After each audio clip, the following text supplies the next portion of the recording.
Mutton biryani செய்ய போகிறோம். அதுக்கு தேவையான பொருள் 1/2 கிலோ பாஸ்மதி ரைஸ் எடுத்திருக்கேன், 1/2 கிலோ மட்டன் எடுத்திருக்கேன், தக்காளி 3 அரிஞ்சு எடுத்திருக்கேன், பெரிய வெங்காயம் 3 அரிஞ்சு எடுத்திருக்கேன், தனி மிளகாத்தூள் 2 ஸ்பூன் எடுத்திருக்கேன், 1 லெமன் ஜூஸ் எடுத்திருக்கேன், 1/2 ஸ்பூன் மஞ்சத்தூள் எடுத்திருக்கேன், 1 கைப்பிடி புதினா எடுத்திருக்கேன், 1 கைப்பிடி கொத்தமல்லி எடுத்திருக்கேன், தேவையான உப்பு எடுத்திருக்கேன், 3 பச்சை மிளகாய் எடுத்திருக்கேன், கொஞ்சம் நெய் வச்சுருக்கேன், ஒரு 5 ஸ்பூன் எண்ணெய் எடுத்து வச்சுருக்கேன், 2 பெரிய வெங்காயம் எண்ணெயில் பொரிச்சு வச்சுருக்கேன், 3 ஸ்பூன் இஞ்சி பூண்டு விழுது வச்சுருக்கேன், 1 கப்பு தயிர் எடுத்திருக்கேன். மசாலா பாருங்க, பெருஞ்சீரகம் 1/2 ஸ்பூன் எடுத்திருக்கேன், கல்பாசி எடுத்திருக்கேன், ஜாதி பத்திரி எடுத்திருக்கேன், ஜாதிக்காய் எடுத்திருக்கேன், மராட்டி மொக்கு எடுத்திருக்கேன், பட்டை 3 துண்டு எடுத்திருக்கேன், லவங்கம் ஒரு 5 எடுத்திருக்கேன், அன்னாச்சி பூ 1 எடுத்திருக்கேன், ஏலக்காய் 3 போட்டிருக்கேன். இதை வந்து வறுத்துட்டு மிதமான சூட்டில் வறுத்துட்டு பவுடர் பண்ணி எடுத்து வச்சுக்கணும். நான் ஏற்கனவே பவுடர் பண்ணி வச்சுருக்கேன், உங்களுக்காக இது காட்டுறதுக்காக இது எடுத்து வச்சுருக்கேன். அவ்வளோதான், வாங்க எப்படி செய்யலான்னு பார்க்கலாம். வாங்க முதல்ல ஸ்டவ் ஆன் பண்ணிக்கலாம். இப்போ கடாயை வச்சுக்கிறோம். இந்த மசாலாவை இதில் போட்டுட்டு சிம்மில் வச்சுக்கிறோம். கருகாமல் பொன்னிறமாக வறுத்து எடுக்கணும்.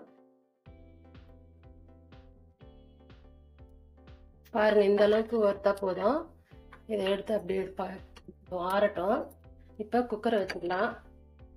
மட்டனை குக்கரில் போட்டு ஒரு 5 விசில் நல்லா வேக வச்சு எடுத்துக்கலாம். இந்த அளவுக்கு தண்ணி ஊற்றினா போதும்.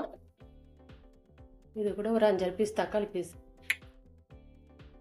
1/4 ஸ்பூன் மஞ்சத்தூள், மிளகாத்தூள் 1/4 ஸ்பூன், இஞ்சி பூண்டு 1/4 ஸ்பூன், சால்ட்டு 1/4 ஸ்பூன். அப்போ தான் கறியில் உப்பு காரம் எல்லாம் ஏறி நல்லாயிருக்கும் கறி சாப்பிட்றதுக்கு. மூடிட்டு விசில் போட்டுக்கலாம். ஒரு 5 விசில் வரட்டும். வாங்க கறி வெந்துருச்சான்னு பார்ப்போம். 5 விசில் வந்துருச்சு.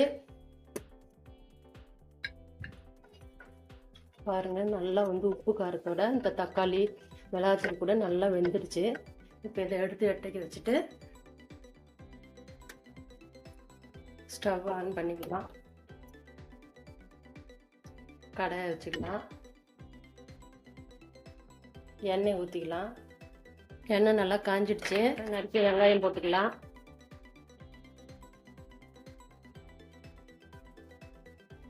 இந்த வெங்காயம் வதங்கிறதுக்கு உப்பு போட்டுக்கலாம். வெங்காயம் நல்லா பொன்னிறமாக சிவக்கணும், அப்போ தான் ருசியாக இருக்கும் பிரியாணி. பாருங்க, இந்த அளவுக்கு வதங்கிருக்கு. இந்த டைமில் இஞ்சி பூண்டு விழுது போட்டுக்கலாம், பச்சை மிளகாய் 3 போட்டுக்கலாம், புதினா போட்டுக்கலாம், மல்லித்தழை போட்டுக்கலாம். நல்லா சிவக்க வதக்கணும்.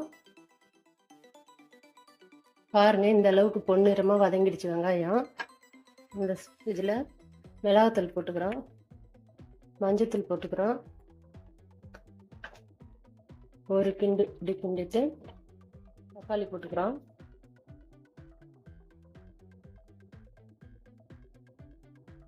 தக்காளி வந்து நல்லா மசியணும். பாருங்கள், நல்லா மசிஞ்சிடுச்சு தக்காளி.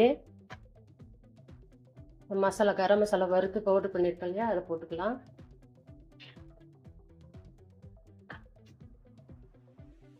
இப்போ தயிர் போட்டுக்கலாம்.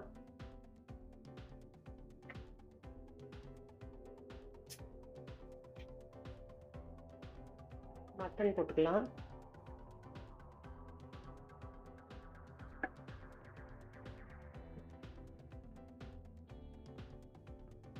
பாருங்க, இதில் வந்து தண்ணியே இல்லை சுத்தமாக. இந்த டைமில் ஊற வச்சு 10 நிமிஷம் முன்னாடி ஊற வச்சுக்கணும் அரிசி. அதையும் போட்டு ஒரு கிண்டு கிண்டிக்கலாம்.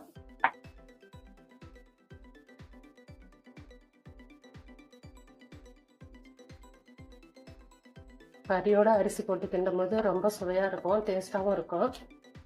இது மாதிரி செஞ்சு பாருங்கள். இப்போ தண்ணி சுத்தமாக இல்லை. கறியில் வேக வச்சது ஒரு 1/4 கிளாஸ் தண்ணி தான் இருக்குது. பாருங்கள், 1 2 3 4 வச்சுருக்கேன். இந்த கிளாஸால் 2 கிளாஸ் அரிசி எடுத்தேன். இப்போ 4 கிளாஸ் தண்ணி எடுத்திருக்கேன். கறி தான் நல்லா வெந்துடுச்சு. நம்ம அரிசிக்கு மட்டும்தான் தண்ணி எடுத்துருக்கோம். இப்போ நம்ம கறி வேகும் போது உப்பு போட்டிருக்கோம், வெங்காயம் வதங்கும் போது உப்பு போட்டிருக்கோம். திட்டு போடுங்க, நான் திட்டமாக போட்டிருக்கேன். அவ்வளோதான். இப்போ மூடி போட்டு ஒரு 10 நிமிஷம் வேகட்டும். வாங்க பார்க்கலாம். 10 நிமிஷம் ஆயிடுச்சு. பாருங்க, தண்ணியெல்லாம் நல்லா வத்திடுச்சு. இப்போ தம் போட்டுக்கலாம். அப்படியே எடுத்து பக்கத்தில் வச்சுட்டு தோசைக்குள்ளே வச்சுட்டு இதை தூக்கி இது மேலே வச்சிடலாம்.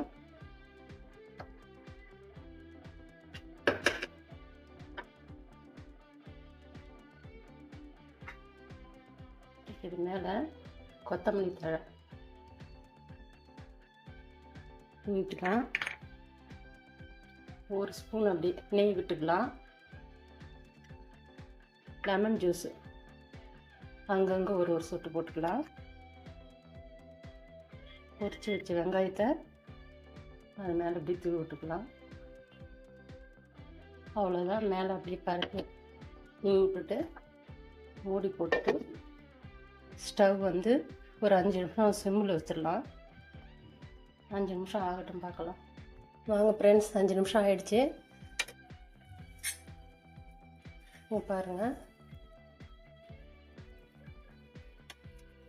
நல்லா உதிரி உதிரியாக இருக்குது பிரியாணி. பாருங்கள்,